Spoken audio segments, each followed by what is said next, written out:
السلام علیکم ورحمۃ اللہ وبرکاتہ۔ پیارے ناظرین، درس قرآن کے سلسلہ میں آج کا ہمارا سبق سورۃ آل عمران آیت نمبر 16 اور 17 پر مشتمل ہے۔ اعوذ باللہ من الشیطان الرجیم، بسم اللہ الرحمن الرحیم۔ الذین یقولون ربنا اننا آمنا فاغفر لنا ذنوبنا وقنا عذاب النار الصابرین والصادقین والقانتین والمنفقین والمستغفرین بالاسحار۔ ان آیت مبارکہ میں اللہ رب العزت نے یہ فرمایا ہے کہ تم نے تقوی کس طرح اختیار کرنا ہے۔ پچھلی آیت میں یہ فرمایا تھا کہ وہ لوگ جو تقوی اختیار کریں گے ان کے لیے اللہ تعالیٰ نے جنت بنائی ہے، اور جنت میں یہ اللہ تعالیٰ نے نعمتیں بنائی ہیں۔ اور یہاں اللہ نے فرمایا کہ وہ تقوی اختیار کرنے کے لیے یا جنت کا رستہ اختیار کرنے کے لیے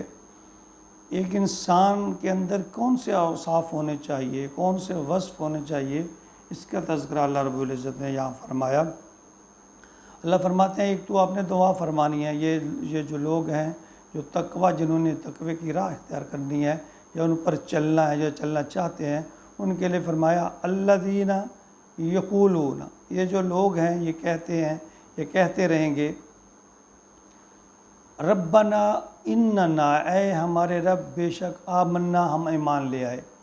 یعنی بار بار اللہ سے یہ گزارش کرتے ہیں، اللہ ہم تیرے اوپر ایمان لے آئے، ہم نے تیری بات کو مان لیا،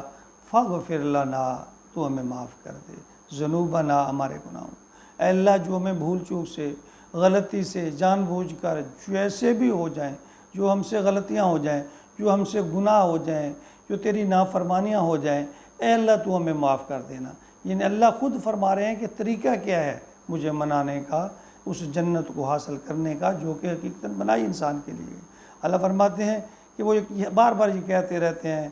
کہ ربنا اننا آمنا، اے میرے رب میں ایمان لے آیا، میں نے بات مان لی۔ اب یہاں ماننے سے مراد یہ ہے کہ کوشش یعنی ان کا ہم 100% کسی بھی موڑ پر اللہ کے فرامین یا نبی پاک صلی اللہ علیہ وسلم کی حدیث پر عمل نہیں کر سکتے۔ ایک انسان ہے، اس میں غلطیاں، کمیاں، کوتاہیاں، لیکن ہم جب اس راہ پہ چلیں گے، اس پر چلنا ہی ایک کامیابی کی دلیل ہے کہ بار بار ہم یہ کہیں گے اللہ ہم تو ایمان تو لے آئیں، اب اس کے باوجود ہمارے سے جو غلطیاں، گناہ، لغزشیں، خطائیں ہو رہی ہیں، اے اللہ تم بار بار یہ کہتے رہیں گے وَقِنَا عَذَابَ النَّارِ، اللہ ہمیں آگ سے بچا لے، اے اللہ ہمیں آگ سے بچا لے، اے اللہ ہمیں معاف کر دے، اللہ جو ہم بھول چوک، غلطی ہو گئی، جو نافرمانی کر بیٹھے، تیری حکم عدولی کر بیٹھے، نبی پاک صلی اللہ علیہ وسلم کی حدیث کے خلاف کام کر بیٹھے، بار بار ہم اس سے اللہ سے مغفرت طلب کریں گے، جنت کی التجا کریں گے۔ تو اللہ فرماتے ہیں ایک تو اپنے اندر یہ چیز پیدا کرو، اور دوسرا آگے فرمایا الصابرین، صبر کرنے والے، والصادقین، اور راست باز، سچی بات، سچ پہ عمل کرنا ہے۔ یہ جو صبر ہے اور سچ ہے، یہ دین کے بہت ہی بڑے کردار ہیں کہ اللہ نے جگہ جگہ پہ فرمایا میری مدد حاصل کرو صبر سے۔ اور نبی پاک صلی اللہ علیہ وسلم کی ایک حدیث مبارکہ، اس کا مفہوم یہ ہے کہ آپ نے فرمایا ہے کہ مومن جھوٹ نہیں بول سکتا۔ صحابہ کرام نے سوال کیا کہ مومن یہ غلطی کر سکتا ہے، یہ غلطی کر سکتا ہے، یہ غلطی، آپ فرماتے رہے ہاں ہو سکتا ہے، ہاں ہو سکتا ہے، ہاں ہو سکتا ہے۔ جب صحابہ کرام نے یہ عرض کیا کہ یا رسول اللہ ایک مومن جھوٹ بول سکتا ہے، آپ اٹھ کر بیٹھ کے فرمایا قطعاً نہیں، یعنی مسلمان جھوٹ نہیں بول سکتا، سچ اپنا لو زندگی میں کامیاب۔ ایک بات اگر اسی پہ انسان ڈٹ جائے، اس پر عمل کر لے، میں کہتا ہوں کہ سب برائیاں انسان سے چھوٹ جاتی ہیں۔ تو اللہ فرماتے ہیں الصابرین والصادقین، یہ جو لوگ ہیں نا یہ صبر کرنے والے بھی ہیں اور سچے بھی ہیں، صحیح یعنی سچ بولنے والے، سچ پر عمل کرنے والے، والقانتین، فرما بردار ہیں، والمنفقین، اور اللہ کی راہ پہ خرچ کرنے والے ہیں۔ اب ہم دیکھیں ہمارے اندر اللہ نے یہ وصف دیے نہیں دیے تو ہم کوشش کریں۔ یہ اللہ فرما رہے ہیں کہ اگر تم نے جنت میں جانا ہے تو تم نے یہ کام کرنے ہیں۔ دیکھیں اللہ راستہ بتا رہے ہیں۔ اگر آج بھی اگر مسلمان بھولا رہے، اور جو لوگ میں کہتا ہوں آج بھی یہ کہتے ہیں کہ قرآن کا ترجمہ پڑھو گے تو گمراہ ہو جاؤ گے، یہ ہو جائے گا، خدا کے لیے یہ دیکھو، اس سے اور صاف کیسی بات ہے، صاف ہے، آسان ہے۔ میں تو کہا کرتا ہوں کہ ہم نے مفتی نہیں بننا، نہ اللہ نے ہم سے مفتی بننے کا تقاضا کیا ہے، ہم نے تو اللہ کو ڈھونڈنا ہے، اللہ کے راستے کو ڈھونڈنا ہے۔ تو یہ اللہ فرماتے ہیں کہ جنت دوں گا کن لوگوں کو دوں گا؟ جو میرے سے استغفار کرتے رہیں گے، معافی مانگتے ہیں، جو لوگ یہ کہتے رہیں گے اللہ میں مان لیا، اللہ ہم نے مان لیا، معاف کر دے، گناہ معاف کر دے، تو ہمیں جنت سے نجات دے دے، معاف کرنا، ہمیں جہنم سے نجات دے دے، اللہ ہمیں معاف کر دے، اللہ ہماری غلطیاں کوتاہیاں ختم کر دے، تو درگزر کرنا، جب دعا کرتے رہیں گے۔ اور پھر اس کے ساتھ ساتھ اللہ فرماتے ہیں یہ وصف اپنے اندر پیدا کریں گے، کون سے؟ صبر کرنے والا، سچ بولنے والا، راست گوئی، اللہ کے فرما برداری، اللہ کے ہر حکم پر چلنے کی کوشش کرنا، اور اللہ کی راہ میں خرچ کرنا۔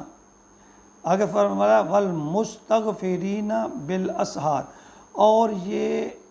مغفرت طلب کرنے والے ہیں اوقات سحر میں۔ اوقات سحر کیا ہے؟ نبی اکرم صلی اللہ علیہ وسلم کی ایک حدیث مبارکہ ہے صحیح مسلم میں، اسے اللہ نے فرمایا، آپ نے فرمایا کہ فرض نمازوں کے ساتھ ساتھ اللہ نے ایک ایسی نماز مسلمانوں کو عطا فرمائی ہے، اگر یعنی اس کے بغیر بندہ مومن جو ہے وہ کامل اکمل عہدے تک، کامل تو اللہ کے سیر نبی کے علاوہ اور کوئی نہیں ہو سکتا، کہ وہ اللہ کے قرب حاصل کر سکتا ہے، وہ اللہ کا ولی بن سکتا ہے۔ تو یہ جو ٹائم ہے، یہ رات کا 2/3 گزر جانے کے بعد، یعنی آخری 1/3 جو حصہ ہے اس کا وہ وقت ہے۔ اس کے بارے میں مسلم شریف کی ایک حدیث ہے کہ نبی صلی اللہ علیہ وسلم نے فرمایا کہ اللہ فرماتے ہیں حل من سائل یعطا، کوئی ہے سوال کرنے والا، دعا کرنے والا کہ میں اس کی دعا قبول کروں؟ حل من داعٍ یستجاب لہ، کوئی استغفار طلب کرنے والا ہے کہ میں اس کو معاف کر دوں؟ حل من مستغفر یغفر لہ، اور کوئی استغفار معافی مانگنے والا، کوئی دعا کرنے والا، کوئی مجھ سے رزق مانگنے والا، کوئی سائل۔ اللہ فرماتے ہیں جو چیز مانگنی ہے، اللہ فرماتے ہیں یہ وقت ہے مانگنے کا، میں اپنے لیے مانگو، اللہ عطا فرمائیں گے۔ دیکھیں یہاں ان 2 آیت مبارکہ میں اللہ نے وہ سب کچھ بتا دیا جو ایک مسلمان کو کرنا چاہیے، جس سے وہ اللہ کا قرب حاصل کر سکتا ہے، جس سے وہ اللہ کی بنائی ہوئی جنت حاصل کر سکتا ہے، جس سے وہ جہنم سے دور جا سکتا ہے، اللہ کی رضا والی زندگی حاصل کر سکتا ہے، تقوی حاصل کر سکتا ہے، کہ اللہ سے مغفرت طلب کرتا رہے، جہنم سے معافی مانگتا رہے، اپنے گناہوں پر نادم ہو کر استغفار کرتا رہے، صبر کرے، سچ بولے، اور فرما برداری اللہ اور اللہ کے رسول کی کرے، اور اللہ کے راہ پہ خرچ کرے۔ اور آخر میں اللہ نے فرمایا کہ رات کے تیسرے پہر اٹھ کر اللہ سے گڑ گڑا کے اللہ کہتے ہیں میں اس وقت خود اعلان کرتا ہوں کہ کوئی معافی مانگنے والا، کوئی رزق مانگنے والا، کوئی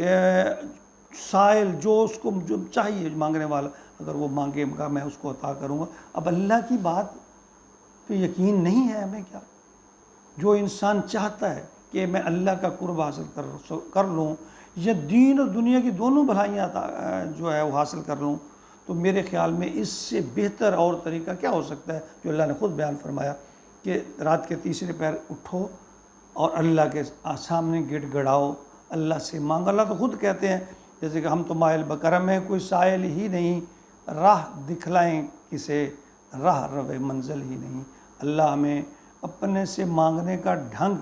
طریقہ ہمیں جو ہے وہ نصیب فرما دے، اور پھر اللہ ہمیں اپنا قرب نصیب فرما دے، اپنی رضا اور خوشنودی نصیب فرما دے، دین اور دنیا کی بھلائیاں نصیب فرما دے۔ اللہ تعالیٰ ہر مسلمان کو دین اور دنیا کی بھلائیاں نصیب فرما دے، آمین یا رب العالمین۔